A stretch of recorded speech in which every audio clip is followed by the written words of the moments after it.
When I was 18, my dad took me to the bank. We sat down at the bank, and then he gave me this bank account. So my dad had like bank accounts he had set us for each one of our siblings since we were born. And he just gave each one of us the ones in our name when we turned 18. So he gave mine to me. And he told me, he was like, this is your money now. You're an adult. Welcome to the real world. What you do with it is none of my business. It's yours. So I looked at the money and I thought, I was like, what will I do with this money? It's the most money I had seen up to that point that was in my name.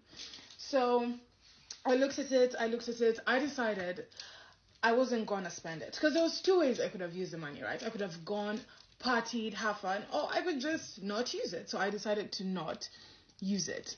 Then I came up with a plan.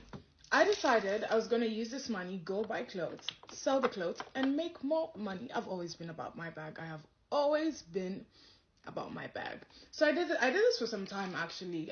So I started making money. And when I started making money, it wasn't because I would make little profits, right? Because I was buying and selling clothes. I started like taking my family out to eat, like buying them a pizza here and there, blah, blah. Like I'm all about giving. Okay, I blow up, I start making real money. So my first job, I've ever had one job in my life. So my first ever and only job was this guy. He's called Scott. So when I started blowing up, this guy called Scott, he texted me and he was like, hey, I have this media company. I think it was called To Blow Africa or Blow to Africa, something like that. And he was like, we're going to start a show. We want you to be the host of that show and talk about like things that are happening, pop culture, blah, blah. And I was like, yes, of course. I got my first check from that. And I gave it to my parents. I was like, here you go. I'm dedicating this to you. It's just a thing I do. It's not a thing I'm telling people what to do. It's just a thing I do. I just believe in the karma that comes from that money. That's why I believe I will never not have money, because I gave that check away. So as my relationship is going on with Scott in this like work business, one day he randomly texts me. He texts me out of nowhere. And Scott is like, hey, I feel like you're not doing enough on your social media to promote this show. This is your show. Excuse me. This is not my show, actually. I am here under contract. I'm here to make money. And he told me, like, if you don't want to put your all into this, then I don't think we should be working together. So I was like, okay, I hear you. And I was like, I'll do you one better. I'm gone. Bye. And because number one, you will not disrespect me. Number two, you will not threaten me, especially for money. So I went to my parents. I told them, I was like, hey, Scott said this and this and that. And I was like, and that is just not the right environment for me. And I was like, and I left. And my parents were like, yeah, fantastic. Okay. I started making more money, sponsorship deals, brands, blah, blah. I started making a lot of money and I started doing a lot of traveling. So I didn't know how much money I had accumulated until I actually moved to the States and they put me on the Forbes list the next year in 2022. And they're like, oh yeah, you are the top creator and you have actually earned some of the most money in the world. So when I looked at that money, I did three things.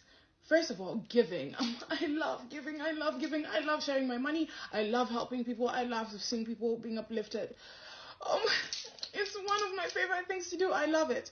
So I did that. And then I did two very important things. I invested and I saved. I didn't touch my money. I sat down with it. And I would get like my basic needs, blah, blah. But I didn't want to spend my money until I was sure I would spend it on something good. Right? I didn't want to go, designer this, that, and then at the end of the day, I have nothing to show for it. So this is just to explain my relationship with money. My mom always told me something very important. She always said, money is a slave, not a master. And I have never in my life let money does not control me. I control money. I control my money. That's why I have such a good relationship with money. You know how when you're with someone and you have like mutual respect for each other, but if someone does something again and again, even things that are across their boundaries, they would do anything for you, you kind of lose respect for them. That's how I feel about money. I feel like if I did just anything for money, money would lose respect for me, and it would actually push me to see how far I would go to attain it. So I've always had that attitude. If the money comes, it comes. If it doesn't, it doesn't. And it doesn't have to be as black and white. And I'll give one last example before I log off for the day. So last year, at the end of last year, I was invited to the Grammys, right? I was invited to the Grammys. This Grammy weekend, on Thursday, I got a voice note from my manager, and he was telling me, he was like, hey, I got a message from the Grammys, the limo passes, there were too many limo passes, they had to make a new list, and you just weren't on the new list.